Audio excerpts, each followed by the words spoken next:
Lewis Hamilton finished 6th in Montreal, but what happened after the checkered flag raised more eyebrows than his position? As George Russell soaked up the glory, Hamilton's radio told a different story. His engineer's voice cracked with something rare: admiration. "Awesome job, Lewis. That was phenomenal driving given everything." A simple line, but beneath it, a coded message. Hamilton had just driven a damaged SF-25 like a wounded predator defending territory. 20 points of downforce gone since lap 13. Groundhog hit, brake instability. Still, he chased down McLaren's and held off Alonso. That wasn't racing, that was survival. And then, the tone shifted. Not technical, not strategic, personal. "You were brilliant, thank you." This wasn't flattery, it was recognition from an engineer who's seen champions lose it under pressure. But Hamilton? He rose. What does a compliment mean when it's this calculated? Because what followed next from Red Bull's camp only escalated the stakes. While Hamilton's engineer praised his resilience, Red Bull was playing another game, off the track.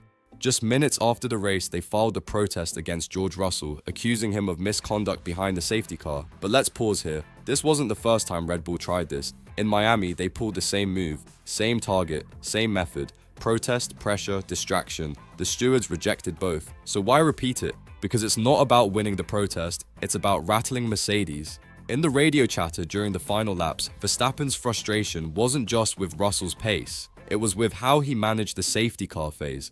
Controlled, tactical, slow enough to deny tire temp to those behind. And who was managing that from behind? Lewis Hamilton. Yes, the protest may have been aimed at Russell, but the real threat Red Bull saw was the old lion, roaring again, managing chaos like a conductor. This wasn't about legality, this was psychological warfare. So ask yourself, why is Red Bull so desperate to disrupt Mercedes now? For 20 laps, Lewis Hamilton said almost nothing on the radio. No complaints, no queries, just silence.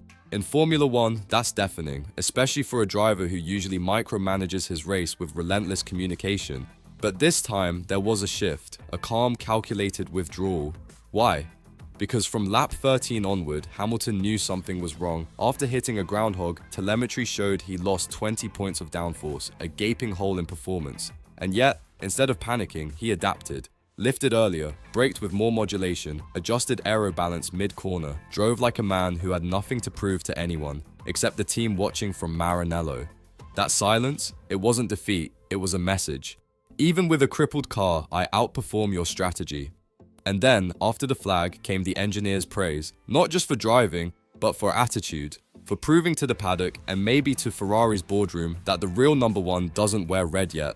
Charles Leclerc finished ahead of Hamilton. On papo, advantage Ferrari, but rewind the footage and focus on the body language. In Parc Fermé, Leclerc smiled, too much, too easily, because deep down he knows he didn't beat Hamilton, he survived him.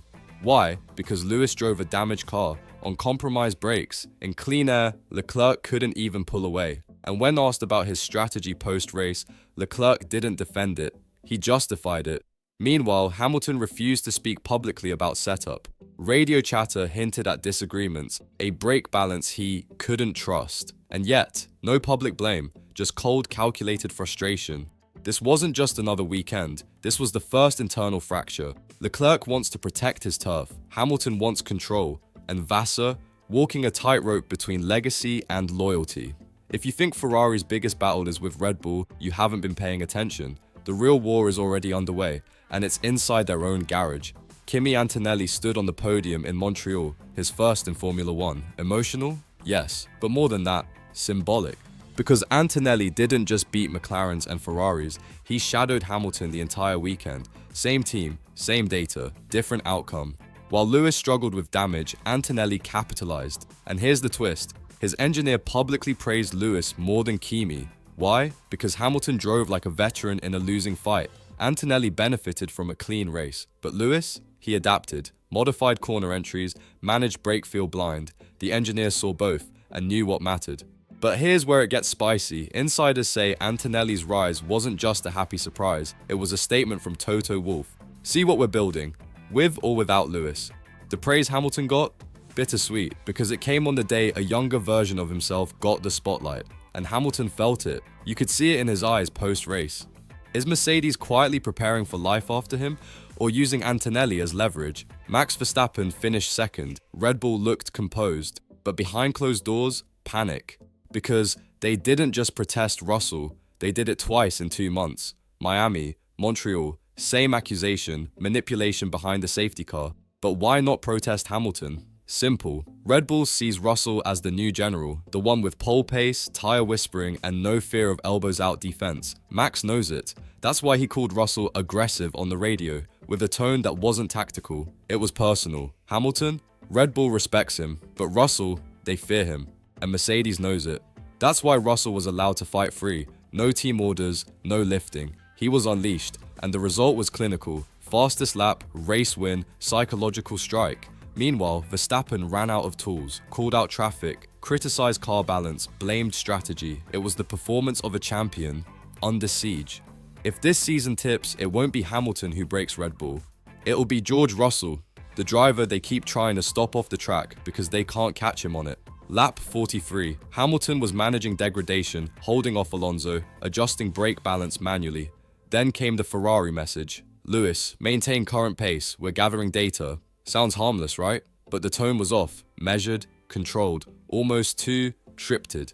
Insiders say this wasn't about performance, it was a coded way of saying, don't challenge Leclerc. Why? Because Leclerc was on the brink. Older tires, poor delta, and losing grip. If Hamilton had attacked, he could have taken P4, but instead, he held station. No push, no radio protest, he just drove.